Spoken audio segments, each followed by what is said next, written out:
Welcome to టీ10 నేను రేవతి. ఇప్పుడు దేశంలో ఎక్కడ చూసినా ప్రచార సినిమాల జోరు కొనసాగుతుంది. దాచిన సత్యాలను బయటపెట్టి వీక్షకులను చైతన్యవంతులను చేయడమే తన చిత్రాల ఉద్దేశమని నిర్మాతలు చెప్పుకుంటారు. గతంలో జరిగిన ఘటనల వెనుక ఉన్న అసలైన కథ ఇదేనని నమ్మించే ప్రయత్నం చేస్తారు. అయితే గత చరిత్రపై వారికి పూర్తి అవగాహన ఉన్నదా అంటే లేదని చెప్పాలి. మిడిమిడి జ్ఞానంతో సినిమా తీసి ప్రేక్షకులపైకి వదులుతుంటారు. మోడీ హయాంలో ఇలాంటి చిత్రాలు బాగానే వచ్చాయి.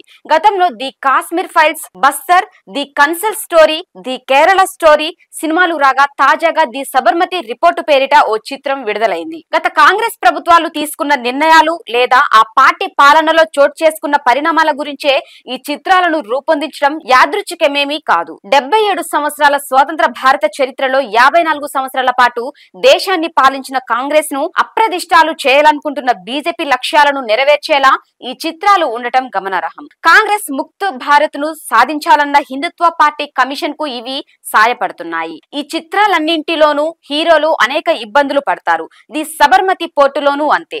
ధీరజ్ సార్న నిర్మించిన ఈ హిందీ చిత్రం మహారాష్ట్ర శాసనసభ ఎన్నికలకు కొద్ది రోజుల ముందు విడుదలైంది. 2002లో గుజరాత్ లోని గోధ్రా పట్టణంలో సబర్మతి ఎక్స్ప్రెస్ లో జరిగిన అగ్ని ప్రమాదంలో అయోధ్య నుండి వస్తున్న 59 మంది ప్రయాణికులు సజీవ దహనమైన విషయం తెలిసిందే. రైలుకు నిప్పు పెట్టిన వారు ఎవరో ప్రపంచానికి తెలియకుండా చేయడమే ఈ చిత్రం ప్రధాన ఉద్దేశం. ఈ చిత్రాన్ని బీజేపీ నాయకత్వం పొగడ్తలతో ముంచెత్తింది.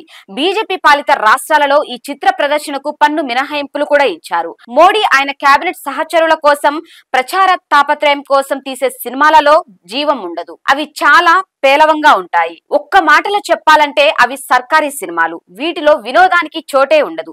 ప్రభుత్వానికి అనుకూలంగా బాకా ఊదడమే వీటి పని. అవి ఏకపక్షంగా ఉంటాయి. ఇలాంటి చిత్రాలను ప్రోత్సహించడానికి బీజేపీ ప్రభుత్వం వినోదం అనే పదానికి కొత్త నిర్వచనం ఇచ్చేందుకు ప్రయత్నిస్తోంది. రాబోయే కాలంలో ఈ తరహా చిత్రాలు మరింత ఆధునికతను సంతరించుకోవచ్చు. ఎందుకంటే బాలీవుడ్ సినిమాలకు పుట్టినిల్లైన మహారాష్ట్ర ఇప్పుడు బీజేపీ ప్రభుత్వ ఆధీనంలో ఉంది. రాష్ట్ర ముఖ్యమంత్రిగా దేవేంద్ర ఫడ్నవీస్ ప్రమాణ స్వీకారం చేసినప్పుడు ఆ కార్యక్రమానికి బాలీవుడ్ తారలు పెద్ద సంఖ్యలో హాజరయ్యారు. దీనిపై మీ కామెంట్ తెలియజేయండి. ఇది ఇవాల్టి న్యూస్. చూస్తూనే ఉండండి టీ10.